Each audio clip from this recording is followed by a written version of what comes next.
Hi, my name's Donna Bay Scott, and I want to show you today how to manage your money. I've seen over the years that probably the number one reason that women decide not to remain a Mary Kay consultant is because they have mismanaged their money. In fact, often they have embezzled their money. Now, what that means is they've sold some product, they have money in their hot little hands, and then they go to the grocery store and spend it. Trouble is, they spent all of the money, not just the profit.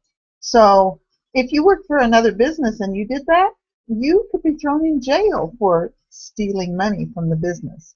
So I'm going to show you how to easily manage your Mary Kay money, because there's several things that you need to do with that money that you have in your hand. And if you do it on a weekly basis, it will just take the stress off of you. You will always have money to reorder when you need to reorder. And actually, you won't run out of products because you'll constantly be having the product coming in. So, and you'll never have to dip into your family's money to get money to fund your business. And that's our goal. And you also want to be able to show your husband, here's my paycheck from my Mary Kay business. I earned this, and this is my profit. And you can spend it guilt-free. You can spend it at the grocery store. You can spend it on your hair and your nails. You can do whatever you want with your Mary Kay profits. But I'm going to show you how you know exactly what your Mary Kay profits are, and it may surprise you. All right, so I'm going to do a screen share. First of all, you've got your sales tickets that you've written up all week long with all of, every time you sold something. Some of them may be reorders, some of them may be personal use. You want to track your personal use. And some of them may be, well, and let me say about personal use. I track it as demos. I put it on demos because I rotate my product as much as possible. If I need a cleansing cream off the shelf, I take the one out of my demo bag, I use the rest of that, and I put the brand new one in my demo bag. And so I am using up the demos. So I put a new one. I keep track of that. But you need any product that comes off of your shelf needs to be on a sales ticket, so that at the end of the week, when you're figuring this out, you know exactly how much product came off your shelf. So we're going to track all of that with sales tickets. All right, now I'm going to do a screen share so that I can show you exactly how we're going to do this tracking. Now you're going to have a tracking sheet, and I'll show you that in a minute. But first of all, we need to determine what our sales are. And so this is my hypothetical week, sales week 1. And on the tracking sheet, you want to for sure to put down the date, and maybe you want a three-ring notebook, and you just punch holes and you put each week in there. That would probably be the best idea, and keep this going, because some of the totals you're going to move over to the next week. All right, this hypothetical week, I had $285 in reorders. I gave a facial. She bought a Miracle Set. That's $90. I had another facial, and she bought a Time-Wise Repair Set, and then I had a party that was $414. Now, that's how much in sales that I sold and collected money on, but I also paid the hostess credit. And I'm using a hostess program where she gets a free roll-up bag for having a party for me, plus she gets free product. So based on my hostess credit program, this gal got $115 in actual product. Now, of course, that cost me half price, but I need to know retail price of all the product that came off my shelf that week. Then I also, for personal use or demos, whichever, I had a ticket that was $50. I had to take a nighttime repair off the shelf because I was out in my bathroom, but I took the one that was in my demo bag, my starter kit, and I'm going to use the rest of that, and I put the brand new one into my starter kit bag so that I have a fresh one for my customers, because wouldn't it be awful to go to a party and you go squirt and there's no more in there. So I always want to keep fresh product in my demo bag. Excuse me. Okay, so for the week, the total was $1,153 of retail products that I took off my shelf that week. Some of it I sold, some of it I gave away, and some of it I used myself. Okay, now I'm going to show you the tracking sheet. And down below this video, you're going to have a link where you can print these yourself. But I'm just going to show you what goes in the numbers. Make sure you put the date on it, as I said.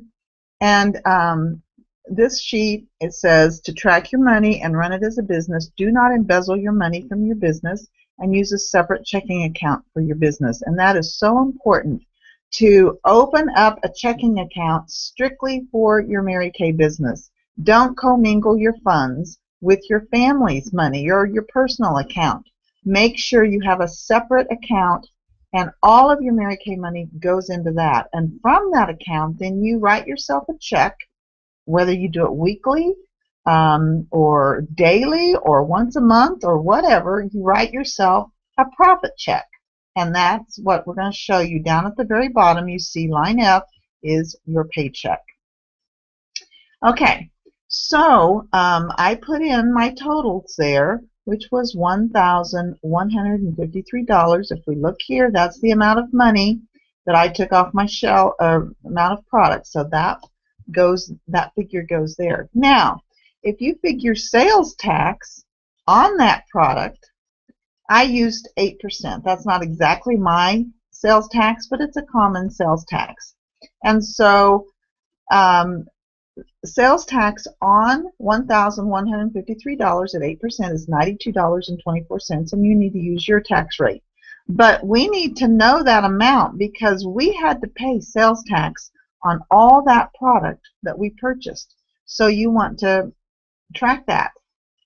All right, and then the next line is the total money we have to deposit. Now that's different. In fact, it's not the same. If you add up $1,153 plus sales tax, it does not come to $1,067. The reason that that line is different is because I did not collect money on that $115 hostess credit, and I didn't collect money on my $50 that I took off my shelf. Now, you need to pay for that product you take off your shelf. You have to be accountable to that, but I'm going to pay for it out of my line F, which is my paycheck. So this money right here on line 5 is my actual nickels, pennies, dimes, dollar bills, checks, and ProPay, credit card money. And that's my money that I have for the week, and that number goes there. All right, and over to the right, you can actually, for yourself, track whether it was ProPay or cash and check. Now, ProPay, I dump that money into my checking account. You can use it, keep it over there, and if you want to track it here and know how much you have over there, then that's fine, and you can use it for placing orders. All right, line 6 then is money to budget. So that is subtracting line 5, which is the actual money that you have, from line 4, which is your sales tax, because included in that those dollar bills and checks and ProPay is sales tax. And we need to pull that sales tax out and save it and reserve it so that we have it to use next time that we place an order. So on line 6, it's the money that we have left to budget, and that's what we're going to do down. We're going to budget that money. All right, line A then is the wholesale order to be placed. Now, on that $1,153, that came off your shelf. You need to put back onto your shelf $1,153.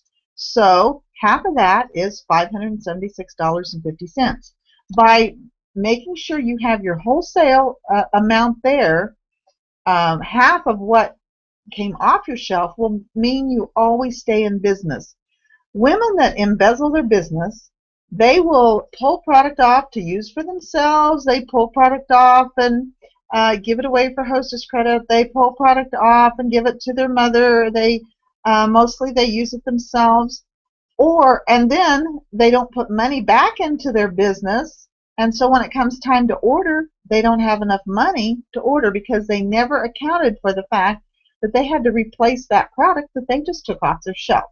So you want to make sure that you place a wholesale order to replace that product in line 1, and that's at 50%. Now, if your inventory is too low and you don't have enough inventory, then you may have to bump up that number, and where you get it is from line F. You have to use more money from your paycheck to place additional orders, or you might have to get a loan or use a credit card. And when we talk about credit cards, again, just like your checking account, this credit card needs to be strictly for Mary Kay. You do not want to commingle your credit card with your personal credit card because it's a nightmare at tax time. It doesn't look good to the IRS. You want to keep, and it's too hard to figure out. It's too hard to separate it. So you just make it easy on yourself. Have a separate credit card, and I suggest getting the Mary Kay MK Connections Mary Kay Visa. It's a wonderful one. It gives you cash back. 1 point for it gives you 3 points for every dollar you spend when you order things from Mary Kay, such as your product orders, your registrations for seminar, anything you purchase off MK Connections. It's wonderful for that. And I will just go in and redeem my points every once in a while, and I get a chunk of change that reduces my my credit card bill. All right, now so we know how much we have to order. And when that number right there gets up to 225 or gets up to 400, if you want to use your BizBucks, then it's time to place an order. So right now, this week, I need to place an order because I can place a $576 order. I might want to bump that up. Maybe I want to wait until I have a few more sales, maybe till next week, because if I bumped it up to 600, then I would get to use more, or I would earn more BizBucks on that order. So now it's line B, which is money left. So when we subtract line 6, which was the amount of money we had to budget, minus how much money we have to save for placing another order, that leaves us $393.30. And that's the money that's left to budget, or money left over that we continue budgeting with. On line C, that's our business loan. If you have a credit card where you started, got some inventory, if you have Mary Kay credit card debt, then you need to start paying that off. And you want to pay it off at 7% of the money you have left to budget, which is line B. And you want to make it a goal to pay off your credit card in 6 months. And so you just need to sell, party in order to do that. But 7%, because you have to have some money saved over for other business expenses, so you can't use it all. All right, line D is 3% of line B, because you need money set aside for business expenses. Now, what are those? That would be ProPay fees, that would be postage, that would be Section 2 items, it would be any meeting dues, it would be PCP. And notice 3% is not very much, but you have to pay that credit card bill also. And you may have to take some of your money, some of your leftover line F money, and start paying more if you want to pay it off faster. But it's no fun to work and not have a paycheck. So I think it's important that you have a paycheck, that you can actually wave that check in your family's face and say, see, I need money. Let me take you out to eat tonight on my Mary Kay profit. But we don't do that without knowing exactly what our profit is, because if you say, I had a $100 party last night, let's go out and spend $100, you've embezzled your business. You have to do this first. And this sheet makes it very easy, and if you get in the habit of doing it, you'll be in the money. All right, now you notice here I have or $39.33. If you do not have credit card debt, then you put 10% into line D, and that's for all those supplies and things that you need, Section 2 and PCP. All right, now we go down to the next line. Let me just, we have, notice I put $9.35 in for shipping charges. Our freight from Mary Kay every time we place an order is $9.35. And so just put that in one time, the first time, and then you'll have it there. And let's say next week you haven't placed an order yet, you don't have to put $9.35 in that line because you've got that money reserved from the week before. You may do 2 or 3 or 4 of these before you place your order, but you can add up all of the line A's, and you know how, when you have enough for either 225 or 400 or 600 or whatever amount you want that order to be, that's when you place an order.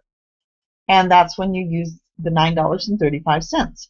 And then the following week after you've placed an order, you put $9.35 again there in anticipation of placing that next order. So when you subtract line B, and then you subtract line E, D, and C from line B, then you have your paycheck, which is $344.62. That's what you can write yourself a check for and transfer it then to your personal checking account, and you can pay bills with it. You can get cash with it and spend it however you want to do that, but that is your guilt-free money that you have paid yourself because you handled your money correctly. But you'll see that you still in your checking account have $576.50 to place an order, and you've got the tax that you need for that because it's up in line 4. You've got the shipping, which is on line E. So as long as you don't overspend on that order, you've got the money to do it. I hope this helps. Do it weekly, and you will be in the money. Thanks. Bye-bye.